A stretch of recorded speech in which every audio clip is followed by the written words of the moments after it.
मातरेवा यथार्थ ज्ञान सत्संग चैनल के माध्यम से मैं जन कल्याण के लिए, जन सेवा के लिए शब्दों के द्वारा समस्त प्राणियों के हित के लिए ये मानव सेवा का बीड़ा मैंने प्रभु कृपा से उठाया। तो ध्यान कैसे करें, ध्यान के द्वारा आत्मा को कैसे अनुभव करें। मन पैदा हुआ और आप उसकी जड़ को काट दो। कहाँ से पैदा हुआ? कामना से पैदा हुआ और उसकी जड़ तक पहुंचकर जड़ से काट दो। ऐसा जागृत ध्यान होगा। जहाँ से पैदा हुआ वहीं से काट दो। धीरे धीरे सफाई होते होते मन बुद्धि शरीर से पार हो जाओगे। जो शुद्ध चेतना है, यह सत्ता, मन यहाँ प्रवेश हो जाएगा। इसके बाद ये सत्ता मन के प्रवेश होते ही इसके बाद आपकी दुनिया बदल गई। नई जिंदगी, फिर आप जन्म मृत्यु से परे। केवल आत्मज्ञानी ही इस रहस्य को सुलझा सकता है। बाकी किसी में दम नहीं कि इस रहस्य को सुलझा सके। केवल आत्मज्ञानी ही कारण है, क्योंकि आत्मा आपके कर्मों के, मन के साक्षी है। और साक्षी में अगर जीना आ गया तो वहाँ ना शरीर है और ना कोई संसार है। आत्मा का न जन्म न मृत्यु होती है। जन्म मृत्यु कामना की होती हैं। ध्यान का अर्थ है मन को रोको मत। जितना आपके भीतर कचरा भरा हुआ है उसको निकलने दो, तब आपको ज्ञान होगा। क्योंकि कचरा भरा हुआ पात्र जब तक साफ नहीं होगा तब तक आत्मज्ञान होना असंभव है। मन में जो है उससे निकलने दो। मन जब पूरी तरह निर्मल और शुद्ध और पवित्र होगा तो फिर मन अमन हो जाता है। और जब मन अमन होता है तभी आत्मा का ज्ञान होता है। जब जिंदगी आपकी ध्यान बन जावे, असली ध्यान तो तभी है जब आपको इस भवबंधन से पार पहुँचोगे। तब राग कितना है, द्वेष कितना है, काम कितना है, इस सब को परखोगे। यह जो बैठकर ध्यान करते हैं वह सब सिर्फ एक ट्रेनिंग है। जब मृत्यु से पहले इस रहस्य को जो जान लेगा वह आत्मा का जन्म नहीं होगा। रहस्य नहीं जानोगे तब तक जन्म होगा। और मन आपका क्यों चल रहा है? क्योंकि कोई कामना बाकी है। और जब तक कामना है तब तक जन्म मृत्यु है। कर्म करते करते हुए ध्यान क्या है? आपके मन में क्या क्या कामना है और उस कामना को देखना ही ध्यान है, क्योंकि तभी वह कामनाएं कटेंगी जब आप उन कामनाओं पर ध्यान दोगे। क्योंकि जो दृष्टा है वह हर कामना से परे है और वह आपकी आत्मा है। दृष्टा यदि कर्म करते रहो और दृष्टा आपका मन के साक्षी है, मन दृष्टा के देख रेख में है, तो आपका मन सहज ही उस आत्मा को अनुभव करके समझ सकता है। और जो ये दृष्टा को जो याद रखता है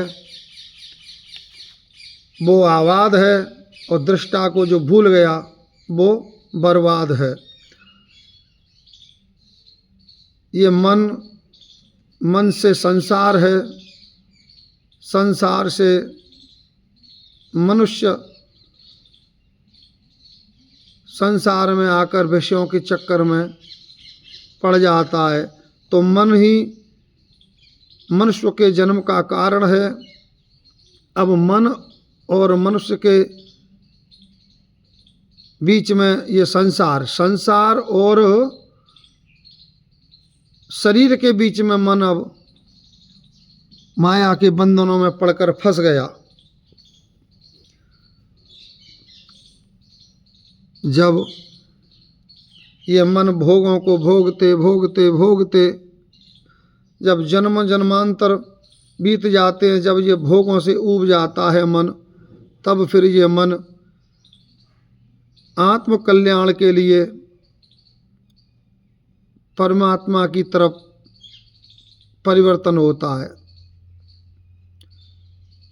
तो संसार में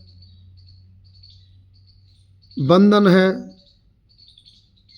और आत्मचिंतन में मुक्ति है।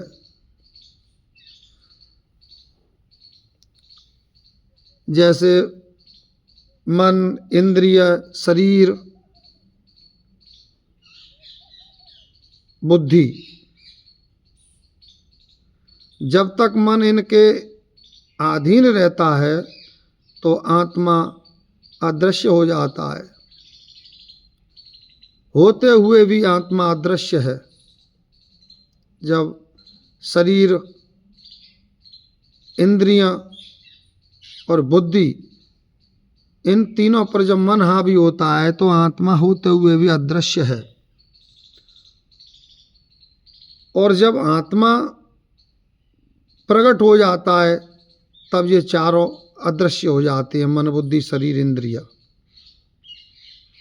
फिर आत्मा इन पर शासन करता है और ये आत्मा के अधीन हो जाते हैं।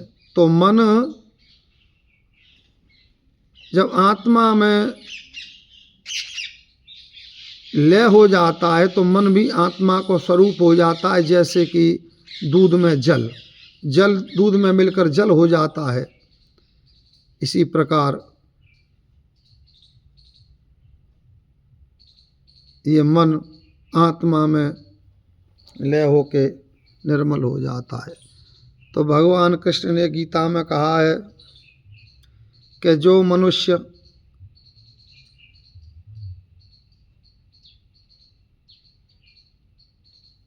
मन और बुद्धि के चक्कर में पड़ के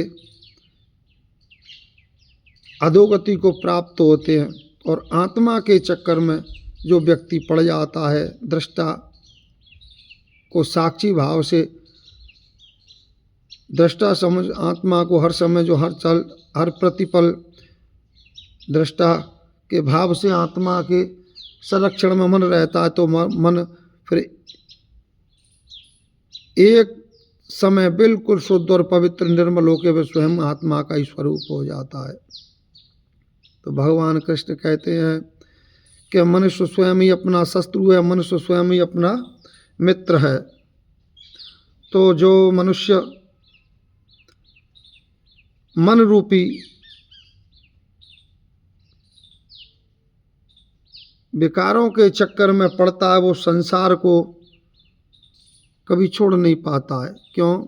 मन के विषय संसार को बहुत प्रिय लगते हैं।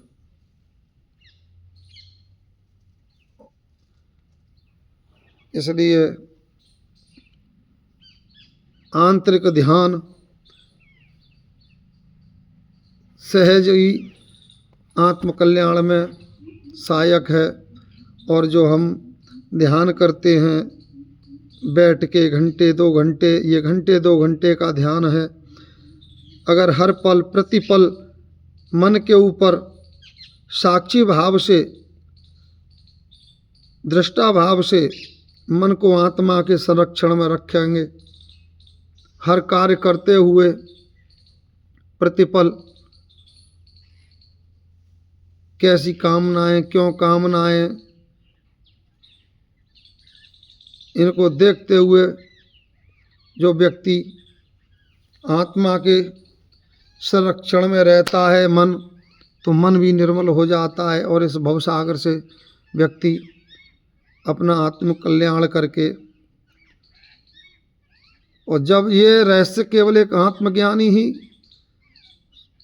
समझ सकता है या सुलझा सकता है, अन्यथा किसी में दम नहीं है। जब एक आत्मज्ञानी व्यक्ति को इस रहस्य को समझ जाता है तो उसको अपना मार्ग स्पष्ट दिखाई देता है और वह व्यक्ति अपने आत्म कल्याण को करके मुक्ति और मोक्ष के मार्ग की तरफ उसकी यात्रा शुरू हो जाती है।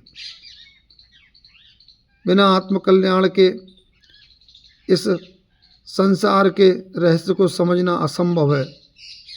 जब तक आत्मज्ञान की अनुभूति नहीं होगी, जब तक कोई भी व्यक्ति इस संसार के सागर को पार नहीं कर सकता है। गुरु की कृपा सर्वप्रथम, फिर ईश्वर की कृपा और फिर इष्ट कृपा, इन तीनों कृपा से व्यक्ति सहज इस भवसागर से पार हो जाता है। इसलिए जगत में मनुष्य अपने मन के कारण से ही फंसा है इस माया रूपी संसार में, और यदि मनुष्य चाहे तो रिटर्न मन के कारण से ही अपने मूल स्वरूप में वापस जाना पड़ेगा। जिस मार्ग से आए हो उसी मार्ग से रिटर्न वापस जाना पड़ेगा। मन ही भटकाने का कारण था, मन के ही द्वारा फिर वापसी होगी उस मूल स्वरूप आत्मा या परमात्मा में।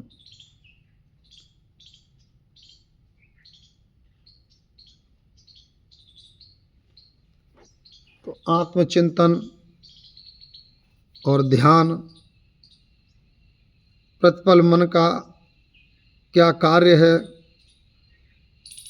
किन किन कामनाओं में मन जाता है, किन किन भोगों में जाता है, किससे राग है, किससे द्वेष है, इसका आत्मा के द्वारा निरीक्षण करते रहें। और ये 24 घंटे का ध्यान है। इस ध्यान के द्वारा आप भवसागर के बंधनों को पार कर सकते हो। क्यों कि जब आत्मा के संरक्षण में मन रहेगा तो ये मन निर्विकार हो जाएगा। समस्त विकारों से मुक्त मन ही परमात्मा को समझ सकता है, परमात्मा की अनुभूति कर सकता है। जब तक मन संसार के भोग में लिप्त है तब तक ये परमात्मा के रहस्य को समझना बहुत ही असंभव है। क्योंकि संसार में भोग है, कामनाएं हैं, इच्छाएं हैं। इन कामना इच्छाओं के कारण ही मनुष्य उस मूल सत्ता से अलग हुआ है। और जब इन कामनाओं से जब मन ऊब जाता है तो फिर परमात्मा की तरफ परिवर्तन हृदय में आता है। तो इस मार्ग पर शुद्धता पवित्रता से चलते चलते पूरा जीवन ईमानदारी से जो व्यक्ति जीता है और अपने आप को विकारों से मुक्त करके जो निर्विकार कर लेता अपने आप को, वो आत्मा के इस गुण रहस्य को समझ सकता है। और जब आत्मा का जो आत्मबोध और गुण रहस्य है वो जब व्यक्ति समझ जाता है तो फिर मन उसका पवित्र और निर्मल होकर परमात्मा में सहजी भाव से उस आनंद की अनुभूति करता है और उसमें जीने लगता है। तो संसार बंधन का कारण है और आत्मा मुक्ति का कारण है। कभी न कभी तो प्रत्येक व्यक्ति को अपने मूल रूप में जाना पड़ेगा। यही मानव की जीवन की यात्रा है। तो सहज ही अनेकों जन्म को न मानकर इसी जन्म को आखिरी जन्म समझकर परमात्मा की और आत्मबोध की उपलब्धि को प्राप्त करें। मात रेवा मात नर्वदे हर। जय श्री राधे कृष्ण।